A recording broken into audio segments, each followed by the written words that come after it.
For the reporting tayo mga person, let's go! Historical development of management theory. Management science, just like nursing, develops a theory based from many disciplines such as business, psychology, sociology, and anthropology because every organizations are complex and varied. Theories, views of what successful management is, and what it should be have changed repeatedly in the last 100 years. So later, as we get along with this lesson, we will discuss the historical evolution of management theory timeline, the management functions, and the 14 principles of management. So let's have first the early management theories. Good afternoon. My name is Nilin F. Pelawan, and together with Mr. Gilicame, we will be discussing the early management theories. So, management of people didn't really become a subject of scientific study until the turn of the 20th century when researchers began to understand that there was more to the motivation and hard work of an employee than just a paycheck. Before managing people wasn't exactly an art, because during the industrial revolution at the turn of the 19th century, it is the phase where significant changes occurred, especially in the areas of transportation, agriculture, and manufacturing in the United States, allowing people to produce goods quickly and efficiently. For example, James Watt invented the steam engine to make travel faster and deliver goods. Also, Eli Whitney invented the cotton gin by greatly speeding up the process of removing seeds from the cotton fiber. Although there were pretty good inventions to make our lives easier, there are still management problems. Large numbers of people had to be managed, trained, controlled, and motivated. That is why management theory developed.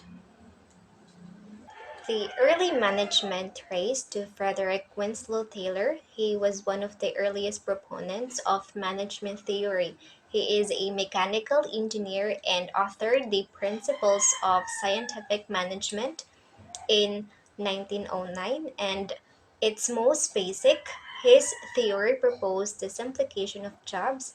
Just by keeping things simple, the production would also improve. To talk more about this theory, Ms. Ramperas and Ms. Devilla will be further discussed in the following slides. Max Weber is a German citizen who developed the bureaucratic approach to management.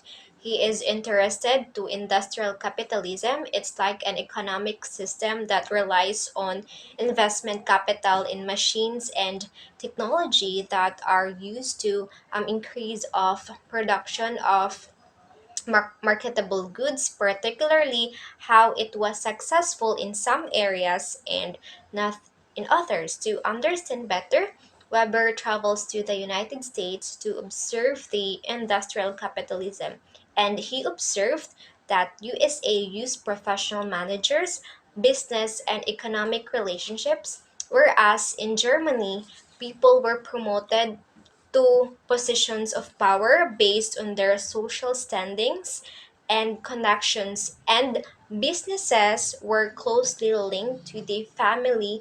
And in order to eliminate the social privilege and favoritism prevalent in family-owned businesses, Max Weber proposed the bureaucratic approach. The true definition of the word bureaucracies are impersonal structures based on clear authority, responsibility, formal procedures, and separation of management and ownership. And and in his approach, Weber proposed hierarchical management structure, division of labor, formal selection process from new employees, career orientation, formal rules and regulation, and impersonality. It's just like a lack of emotional involvement. And his method, the bureaucratic method, is in practice among many organizations even today. And his idea that hiring and promotion should be based on capability and not social standing is written into US laborers until now. So another management theory approach was administrative management approach. It was founded by Henry Fayol. Henry Fayol was born in Turkey in 1841 and also known as the father of scientific management. Although older than Weber, he witnessed many of the same organizational developments in Europe that interested Weber. Fayol was a mining engineer who became the head of a large mining company, and he wanted managers to be responsible for more than just increasing production. The story goes that he came to this insight when a mine was shut down after a horse broke a leg and no one at the mine had authority to purchase another one. So Fayol saw this as a direct failure of management to plan and organize the work. Following this, Fayol began experimenting with different management structures. He condensed his ideas and experiences into a set of management duties and principles, which he published in 1916 in the book General and Industrial Management. Fayol incorporated some of Weber's ideas in his theories. However, unlike Weber, Fayol was concerned with how workers were managed and how they contributed to the organization. He felt that successful organization and therefore successful management were linked to satisfied and motivated employee. So Henry Fayol proposed 5 basic management functions that are still an important part of management practice today. First, we have the foresight, which is an organizational plan for the future. In an organizational context, it provides input to create future-ready organizations by balancing multiple challenges and choices. So it's about creating a plan of action for the future. Next one is the organization, which is the implementation of the plan. Of course, if we create plan for the future, we need to make action for that to develop a successful management. It provides resources to implement the plan. So the next one is command. It is to select and lead workers, the best workers, through clear instructions and orders. Fourth one is coordinate. It is to make sure that all activities are coordinated and helping to reach the same goal, and to make sure also that the diverse efforts fit together through clear communication. So that is coordinate. The last one is control. This is to ensure activities are going as planned. Verify whether things are going according to plan and make corrections where needed. So that's all for the 5 basic management functions. Fayol's 14 principles will be discussed further. The next one is the humanistic viewpoint. Mary Parker Follett, known as the mother of modern management, believed management was the art of getting things done through people. So Follett developed many concepts that she applied to business and management, including the following. First is a better understanding of lateral processes within organizational hierarchies. These concepts were applied by DuPont Chemical Company in the 1920s in the first matrix-style organization. A matrix organizational structure uses a grid rather than a pyramidal system to illustrate reporting path, and an individual may report both to a functional manager such as sales or finance and to product manager. Next is the importance of informal processes within organizations. This is related to the idea of authority derived from expertise rather than position or status. For example, an informal group may form in an organization during or outside of the official work hours to socialize from a union or discuss work processes without management overhearing. So that is for the importance of informal processes within organizations. And the next one is the non-coercive power sharing, which she called integration. This is to describe how power operates in an effective organization. So she writes about the group principle that characterize the whole of the organization, describing how workers and managers have equal importance, make equal contributions to the organization. Next is the coining the term win-win. This is to describe cooperation between managers and workers. She also talked about empowerment and facilitation rather than control. The last one is promoting conflict resolution in a group based on constructive consultation of equals rather than compromise, submission, or struggle. This is known as the constructive conflict concept. Frederick Taylor, the father of scientific management, was a mechanical engineer in the Mid-Valley Bethlehem plants in Pennsylvania in the late 1800s. Frustrated with what he called systematic soldiering, where workers achieved minimum standards doing the least amount of work possible. Also, Taylor postulated that if workers could be tough, the one best way to accomplish a task, productivity would increase. Borrowing a term coined by Louis Brandeis, is a colleague of Taylor, Taylor called this principle scientific management, and the four overriding principles of scientific management as identified by Taylor in 1911. These are the four principles of scientific method. The first one is develop a scientific method for each element of work. Traditional rule of thumb means of organizing work must be replaced with scientific method. In other words, by using time and motion, studies and the expertise of experienced workers, work could be more significantly designed to promote greatest efficiency of time and energy. The second principle is that scientifically select, train, teach, and develop the worker. A scientific personnel system must be established so that the workers can be hired, trained, and promoted based on their technical competence and abilities. Taylor thought that each employee's abilities and limitations could be identified so that the worker could be best matched to the most appropriate job. The third principle is that cooperate with the worker. Workers should be able to view how they fit into the organization and how they contribute to overall organizational productivity. This provides common goals in the sharing of the organizational mission. On way, Taylor thought that this could be accomplished was by the use of financial incentives as a reward for work accomplished. Because Taylor viewed humans as economic animals, motivated solely by money.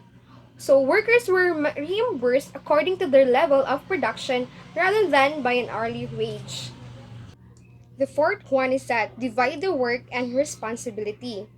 The relationship between managers and workers should be cooperative and interdependent, and the work should be shared equally. Their roles, however, were not the same, but the roles of manager or functional foreman, as they were called, was to plan, prepare, and supervise. The worker was the one to do the work.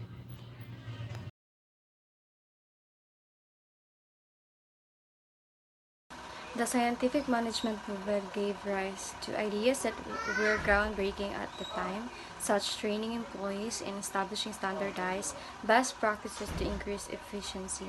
And Industrial Revolution, laissez-faire economics prevailed, optimism was high and Puritan work ethic prevailed. And also Taylor maintained that he truly believed managers and workers would be satisfied if financial rewards were adequate. Henry Fayol was one of the first theorists to define the management function in his 1916 book Administration Industrial et General. Henry Fayol identified 5 functions of management which he labeled planning, organizing, commanding, coordinating, and controlling. Henry Fayol theorized that these functions were universal and that every manager performed these functions in their daily work. One of the identified functions of management is planning. In planning, manager must foresee situations, formulate strategic objectives, and ensure the achievement of future objectives. Planning involves thinking ahead and coming up with plans and methods for how to reach the organizational goals. It involves gathering data, setting long-term goals, making strategies, identifying limitations, and defining course of action to be taken to accomplish the organizational goals. In organizing, manager must manage the workforce effectively and structure and align the organization's activities. Organizing involves identifying the work needs to be done, categorizing jobs, assigning groups of people to work, and establishing responsibilities. Organizing is related to use of efficient resources such as men, machinery, materials, and money to accomplish organizational goals. For the commanding, manager must oversee employees' everyday work and motivate them to attain company's objectives. The manager has 4 functions in these elements: to communicate, to lead, to supervise, and to motivate. managers need to inform the staff about the company's plans, goals, and policies, as well as the rules and responsibilities in the daily operations. Moreover, manager must lead and direct their employees or staff to help the company reach its goals. In addition to giving detailed instruction to their staff, managers should also monitor their performance and help motivate and encourage staff to take initiatives and see plan through to the end. Management function is coordinating. To achieve organizational goals, several departments in every organization engage in a variety of activities. It is important that activities of different departments and work groups of the organization are harmonized, and this function is called the coordination functions. It is to ensure that cooperation between teams, people, and departments. All departments must work together to accomplish the organizational aim. Coordinating avoids conflict and overlap, maintaining the action's cohesiveness. There are sub-functions of coordination is clear explanation of authority, responsibility relations, unity of command, unity of direction, and effectiveness. One of the examples are managers have to make sure that the company's procedures and activities will work together. The fifth management function is the controlling. The beginning of the management process is planning, and the last stage is said to be controlling. Controlling is like looking backwards, while planning is looking forward. Controlling is a key goal-oriented management function. In order to confirm the action was made appropriate, it simply involves comparing the real performance to the standard of the company. Therefore, every management should keep an eye on what their employees are doing. An example is that managers are responsible for ensuring that the company's activities align with its policies and objectives. The 14 management principles were introduced by Ari Fayol, the father of modern management theory. He introduced these principles that can be applied to all levels of management and every department. These 14 principles of management are used to manage an organization and are beneficial for prediction, planning, decision-making, organization and process management, control, and coordination in order to get the best from employees and to run a business efficiently. So let's discuss them one by one. First, subordination of the individual interest to the corporate or goods. The individual interest should be given less importance, while the general interest should be given the most importance. If not, the organization will collapse. In this example, the head nurse is explaining to the staff nurses that they need to meet the goal of the hospital. This indicates they work unitedly towards the interests of a company rather than personal interests. Spirit de corps, which means team spirit. Therefore, the management should create unity and cooperation among the employees. This is a great source of strength and a quality in every successful business. This is an example of a team spirit. The subordinate staff are helping and teaching each other on their project. The team leader is also supportive and encouraging them. Next is initiative. Without limits of authority and discipline, all levels of staff should be encouraged to show initiative. Employees should be encouraged to develop and carry out plans for improvement. This is because an initiative gives satisfaction to the employees and brings success to the organization. Always give opportunity to the subordinate to make plan and implement them. In this scenario, an employee saw a problem on their team project. She had initiated to work on the project and propose a solution. Then the team manager gave an opportunity for her to implement the plan.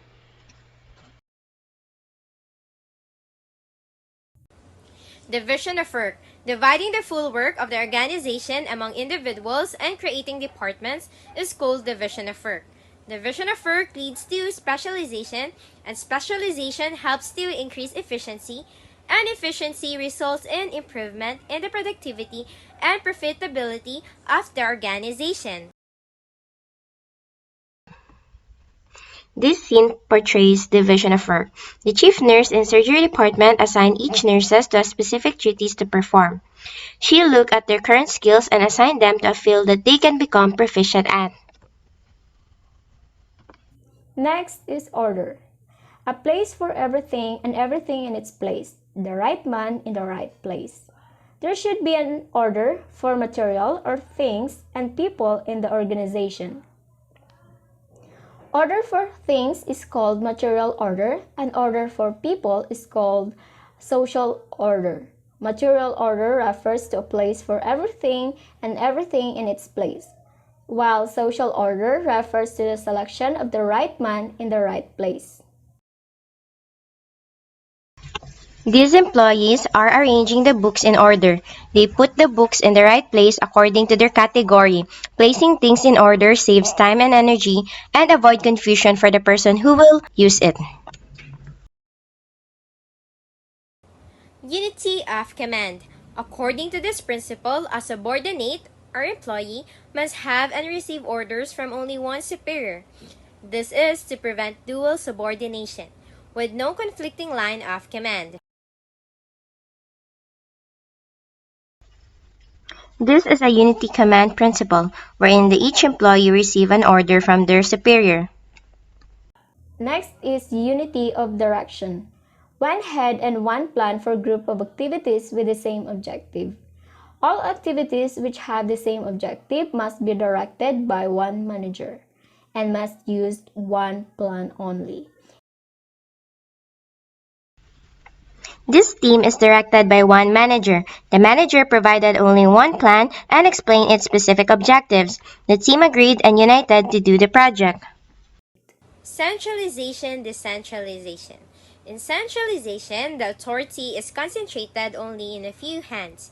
However, in decentralization, the authority is distributed to all the levels of management.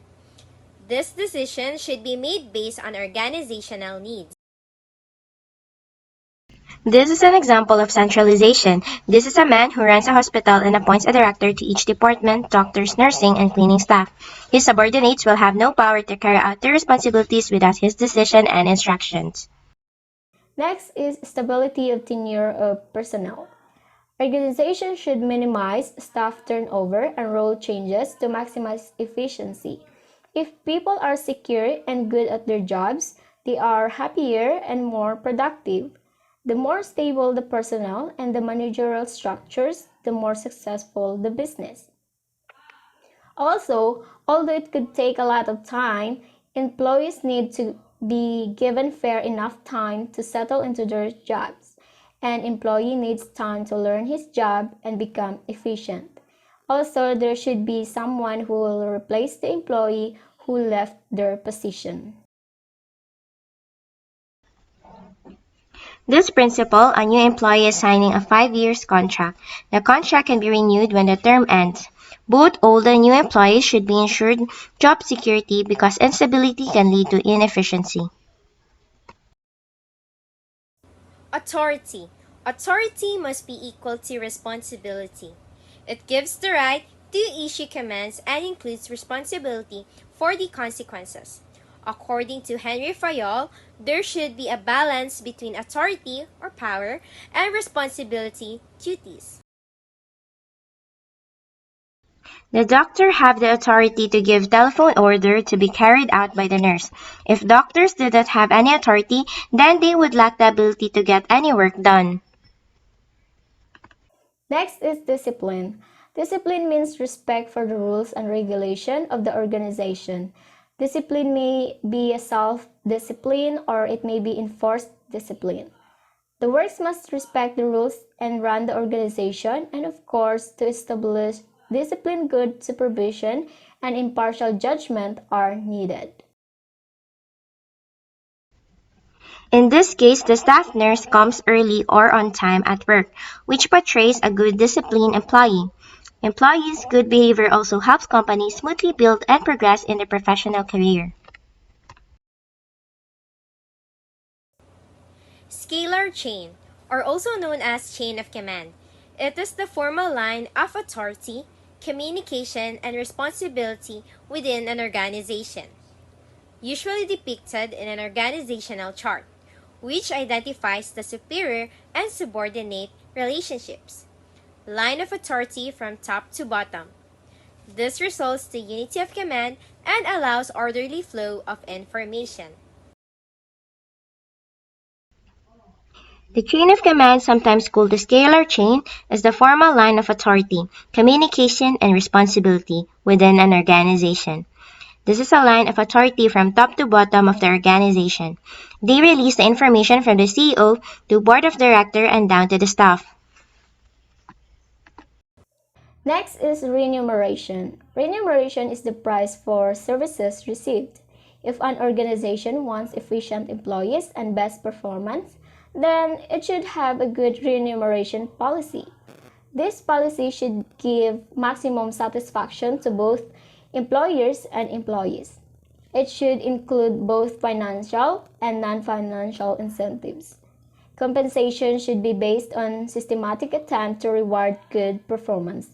Nurses also receive fair wages based on educational preparation and years of experience. So as we can see, this is also the main reason why Filipino nurses left our country to work abroad.